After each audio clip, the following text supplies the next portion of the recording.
Ma première expérience, c'était dans les années 60, lorsque pour la première fois j'ai été touché par la parole de Dieu. Je me rappellerai toujours ce moment-là où j'ai franchi la porte d'une caravane pour la première fois de ma vie.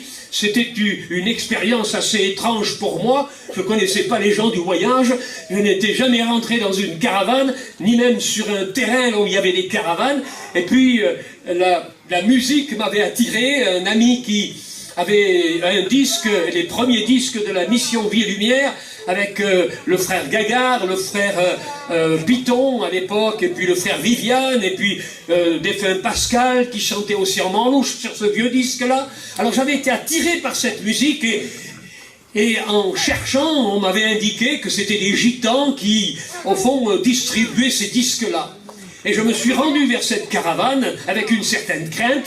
Imaginez-vous, hein, j'avais 18 ans à l'époque, je ne connaissais pas le peuple du voyage, et j'avais un petit peu des stéréotypes, des idées assez préconçues sur les gitans. Je me méfiais, j'ai fermé ma voiture à clé, et puis j'ai frappé à la porte de cette caravane. Il n'y avait pas de courant, il n'y avait pas d'eau, c'était sur un terrain, et les gens étaient très gentils. Il m'a reçu dans sa caravane, et puis sa femme était à côté, ils m'ont offert une tisane, et il a commencé à me parler de Dieu. Alors là, j'ai ouvert des grands yeux, je me suis dit, mais qu'est-ce que c'est que cette histoire? Un gitan qui parle de Dieu, c'est pas un curé, il est marié, il a des enfants.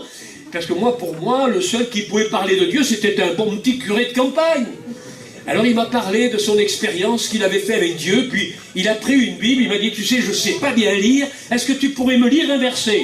Alors je ne savais même pas ce que c'était qu'un verset de la Bible. Il a pris la Bible, il l'a ouverte et il m'a fait lire.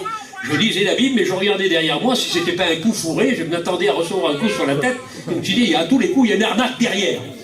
Et puis, après avoir lu la Bible, il me dit, est-ce qu'on peut prier? Alors là, il manquait plus que ça, on va prier dans une caravane. J'ai jamais prié dans une caravane, moi.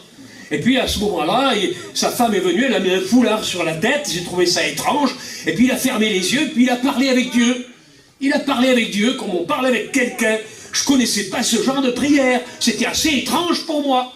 Et puis, après avoir prié, il m'a dit, bon, ben voilà, écoutez, cette Bible-là, moi, comme je ne la lis pas, écoutez, je vous l'offre, je vous la donne. Et il m'a donné la Bible. Et le soir, je suis rentré chez moi, à 9 h du soir, j'ai commencé à lire la Bible. À l'époque, on n'avait pas de télévision à la maison. Et puis, j'ai commencé à lire la Bible, et puis je suis mal tombé. Je suis tombé sur Matthieu chapitre 1er, la généalogie de Jésus-Christ. Ah, j'ai dit, c'est barbant ce truc-là, un tel a engendré un tel, et un tel a engendré un tel. J'ai dit, mais qu'est-ce que c'est que ce bouquin? J'ai refermé le livre, et puis je l'ai mis sur un placard. Et puis, comme attiré par le Saint-Esprit, je suis retourné vers ce livre, j'ai pris ce livre-là, et là, je suis tombé sur l'évangile de Jean.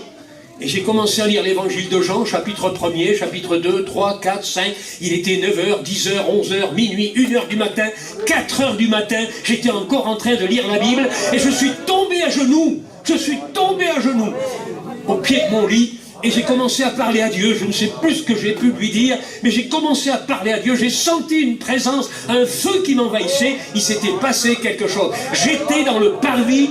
J'étais dans le parvis et je venais de rencontrer celui qui était mort pour moi sur la croix du Calvaire.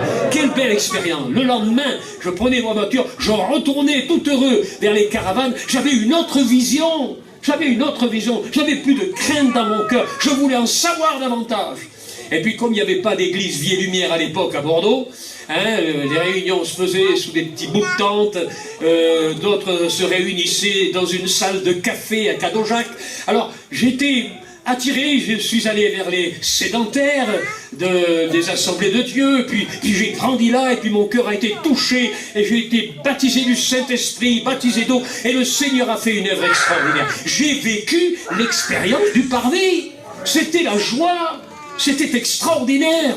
Mon cœur avait été lavé, changé. J'avais expérimenté la nouvelle naissance.